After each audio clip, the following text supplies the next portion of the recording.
Hello students.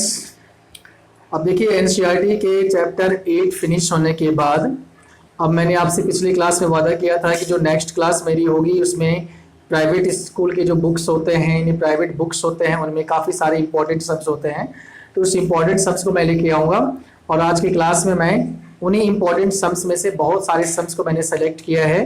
वे ये sums वैसे sums हैं जो एनसीईआरटी में नहीं है, मीन्स एनसीईआरटी के सम्स को मैंने छोड़ दिया है क्योंकि वो आपका पहले हो चुका है। तो अब जो एनसीईआरटी के बाद बुक के बाद के जो क्वेश्चंस हैं उस क्वेश्चन को मैंने सेलेक्ट किया है। आप देख सकते हैं इसमें कि जितने सारे ये चैप्टर्स मैंने खोल रखा है सारे ये सीबीएसई एग्जाम में पूछे गए हैं। यहाँ भी देख रहे हैं आप, यहाँ भी देख रहे हैं सीबीएसई और ईयर भी लिखा हुआ है। आगे भी यहाँ पे बहुत सारे सम्स हैं जो सीबीएसई एग्जाम में पूछे गए हैं। तो मैंने उसी चैप्टर को लिया है जिसमें सारे क्वेश्चंस आपके बोर्ड एग्जाम में पूछे गए हैं और वो आपके आने वाले एग्जाम के लिए मोस्ट इंपॉर्टेंट है। तो इसके लिए मैंने आपको सेलेक्ट किया है कुछ सवाल। तो चलिए आज की क्लास में हम स्टार्ट करते हैं। एक क्वेश्चन देखिए, अब इधर 2-4 साल में बहुत तेजी से आ रहा है, लगभग हर साल आ रहा है क्वेश्चन जिसमें कि वैल्यू फाइंड करना होता है किसी का ज्योमेट्रिकली। तो फर्स्ट क्वेश्चन हम उसी से स्टार्ट कर रहे हैं। तो इसमें आप लिख दीजिए ये चैप्टर 8 और इंपॉर्टेंट सम्स, ठीक है। इसमें क्वेश्चन नंबर 1 लिखिए आप, और क्वेश्चन है find the value of 1060 degree, find the value of 1060 degree geometrically.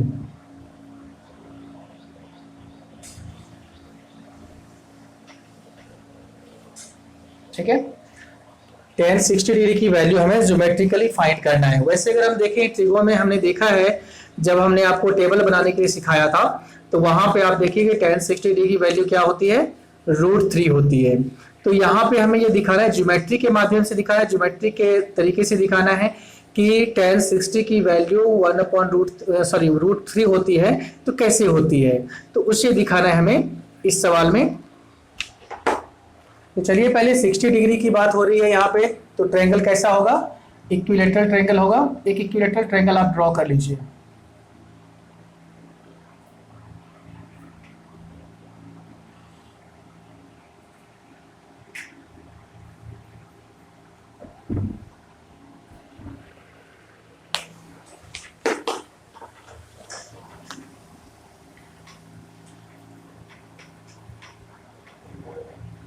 ये एक इक्विलैटरल ट्रायंगल हमने ड्रॉ कर लिया ABC, और चूंकि ये इक्विलैटरल ट्रायंगल है इसका ईच एंगल कितने का होगा, 60 का होगा।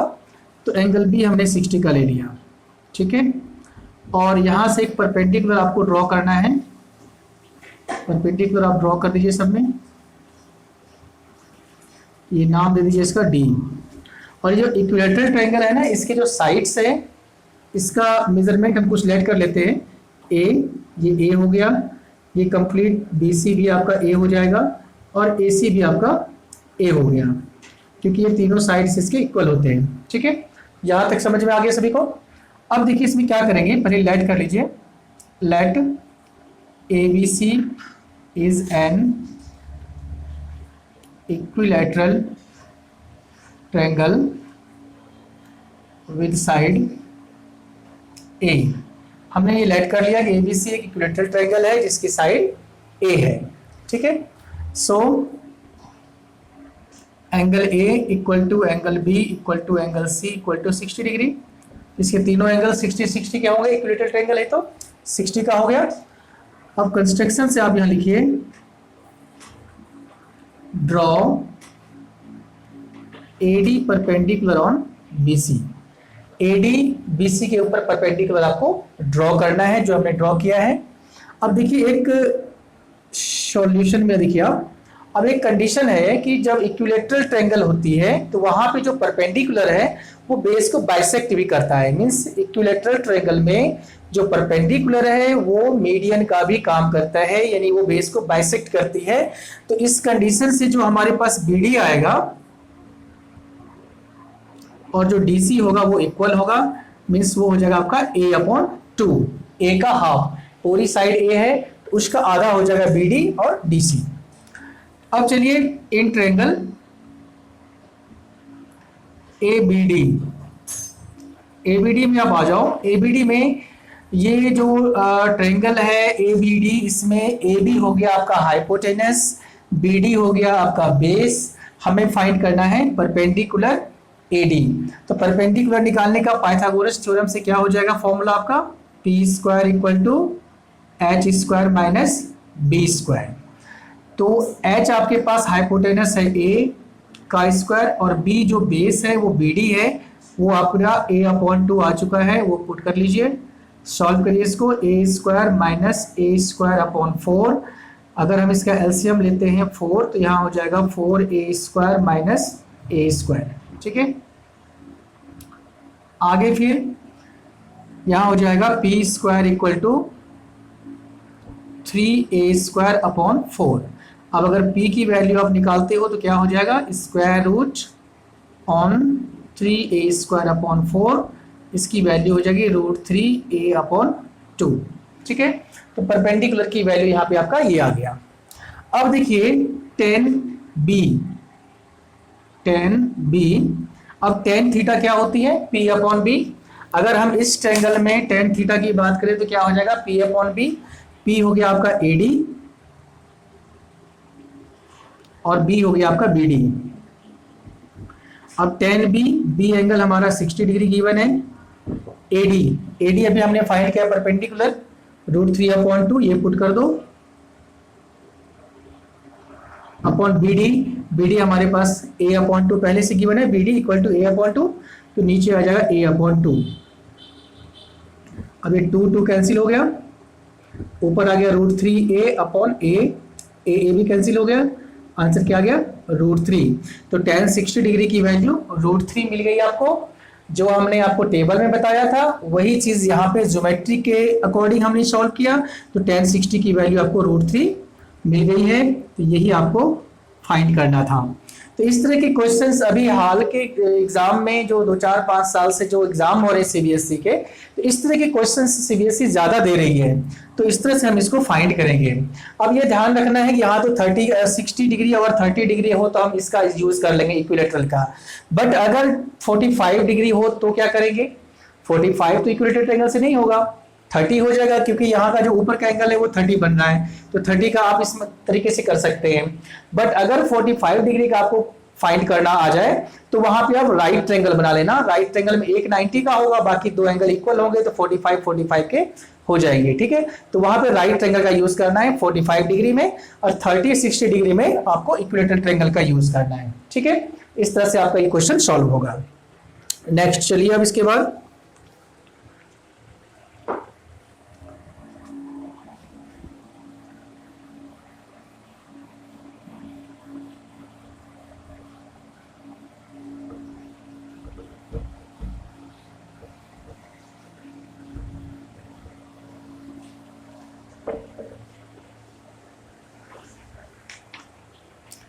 नेक्स्ट क्वेश्चन है इसके बाद जो मैंने सेलेक्ट किया आपके लिए, वो है प्रूविंग के सम्स हैं। क्वेश्चन नंबर आप 2 लिखिए, प्रूव दैट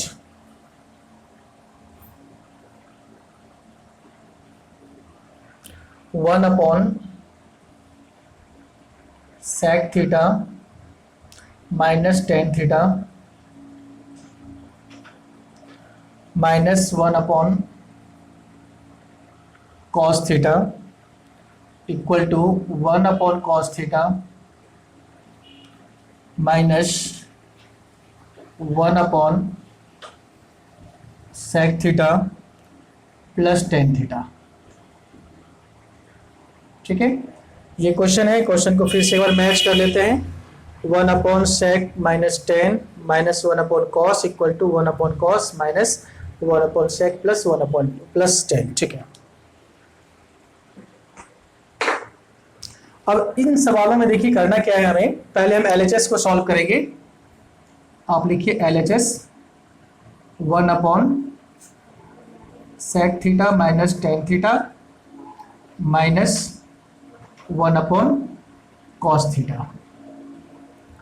अब इसे हम रेशनलाइज करेंगे, 1 upon sec theta minus tan theta को आप रेशनलाइज करिए तो क्या हो जाएगी यहाँ पे sec theta plus tan theta upon sec theta plus tan theta. यहाँ पे मैं आपको बता दूं कि रेशनलाइजिंग आपने 9th क्लास में कर रखा है चैप्टर 2 में। अगर रेशनलाइजिंग से रिलेटेड कोई भी तरह की आपको प्रॉब्लम है तो मैंने रेशनलाइजिंग पे बहुत ही बड़ा क्लासेस लिया हुआ है, बहुत सारी वीडियोस हमने डाले हैं 9th क्लास में। तो आप 9th क्लास में जा करके रेशनलाइजिंग चैप्टर को देख सकते हैं, वहां से रेशनलाइजिंग के बारे में आपको पूरा पता चल जाएगा। चलिए इसको रेशनलाइजिंग हमने कर लिया और 1/cos को हम क्या लिखेंगे सेक। 1/cos इक्वल टू सेक होती है। अब इसे जब आप मल्टीप्लाई करोगे तो क्या हो जाएगा आपका sec theta plus tan theta ऊपर हो जाएगा और नीचे हमारा हो जाएगा A minus B into A plus B. तो A square minus B square की आइडेंटिटी नीचे पुट हो जाएगी, माइनस हो जाएगी सेक थीटा। अब देखिए sec theta plus tan theta ऊपर जैसे है वैसे ही रह जाएगा, कुछ भी चेंज नहीं होगा। नीचे sec square minus ten square. अब एक आइडेंटिटी आपने ट्रिगो में पढ़ा है, identity sec square minus ten square क्या होती है 1 माइनस हो गया ये सेक थीटा। अब नीचे 1 को लिखने की जरूरत नहीं है तो क्या आ जाएगा रिजल्ट आपका सेक प्लस टेन और माइनस सेक। माइनस सेक और प्लस सेक ये कैंसिल हो गया यहाँ पे, तो रिजल्ट क्या आ गया यहाँ पे टेन थीटा। तो जब हमने LHS को सॉल्व किया तो रिजल्ट आ गया हमारा टेन थीटा। ठीक इसी तरह से हम RHS को भी सॉल्व करेंगे और उसका भी आंसर क्या आ जाएगा टेन थीटा। तो दोनों आपका प्रूव हो जाएगा। चलिए अब यहां से हम RHS सॉल्व कर रहे हैं। RHS जो राइट साइड है वो कंप्लीट टर्म आप लिख लीजिए 1/cos माइनस 1/sec प्लस 10। अब 1/cos को आप sec कर दीजिए, माइनस इसका रेशनलाइजिंग करना है 1/sec theta plus tan theta multiply ये हो जाएगा sec theta minus ten theta upon sec theta minus ten theta. ठीक है, रेशनलाइजिंग कर लिया हमने इसका। अब वैसे ही सॉल्व करिए पहले की तरह सेक थीटा माइनस ये 1 से जब मल्टीप्लाई करेंगे आप इसको तो sec theta minus ten theta as it is रह जाएगा और नीचे फिर आइडेंटिटी बन जाएगा A plus B into A minus B. तो sec square theta minus ten square theta identity बन गया। अब आगे यहाँ पे सेक थीटा माइनस ये हो गया आपका sec theta minus ten theta upon आ गया नीचे sec square minus ten square 1, ये 1 आ गया। अब हम यहाँ पे जब सॉल्व करेंगे तो सेक थीटा माइनस इसे ब्रैकेट में रखिए क्योंकि ये पूरा टर्म जब माइनस से ब्रैकेट को स्प्लिट करेंगे तो साइन भी चेंज होगा। तो यहाँ पे आप ब्रैकेट को हम स्प्लिट करने जा रहे हैं तो ये हो जाएगा सेक थीटा और minus minus plus tan theta. ठीक है, अब यहाँ पे सेक प्लस में सेक माइनस में कैंसिल हो गया, रिजल्ट क्या आ गया आपका टेन थीटा। तो देखिए जब हमने LHS को सॉल्व किया था तो भी हमारा आंसर आया था टेन थीटा और जब हमने RHS को सॉल्व किया तब भी आंसर आया टेन थीटा। तो इस तरह से LHS और RHS का जो रिजल्ट है वो सेम है। सो लिखिए यहाँ पे so LHS equal to RHS proved. ये क्वेश्चन भी आपके बहुत बार एग्जाम में आए हुए हैं तो इसको भी ध्यान से आपको करना है। नेक्स्ट क्वेश्चन फिर मैं लेके आ रहा हूं आपके लिए।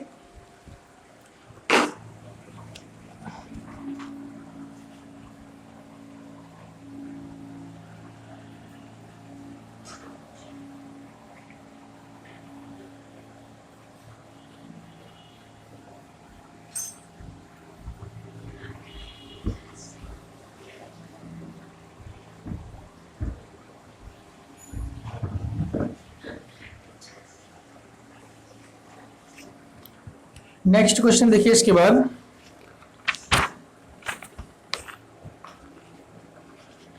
ये तो ये क्वेश्चन कई एग्जाम में पूछे गए हैं 2002, 2003, 2011, 15 और इसके बाद भी ये क्वेश्चन पूछे गए हैं, कई साल पूछे गए क्वेश्चन, यानी मोस्ट इंपॉर्टेंट है आपके लिए।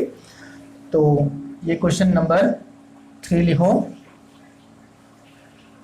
If cos theta plus sine theta, if cos theta plus sine theta equal to √2 cos theta, ये √2 कॉस थीटा गिवन है। देन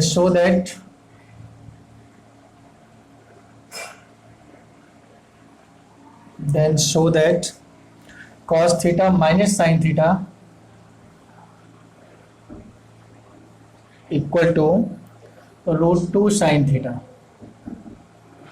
ये मोस्ट इंपॉर्टेंट क्वेश्चन है ये, क्योंकि कई बार ये पेपर में आए हुए हैं, तो ध्यान से देखना इसको।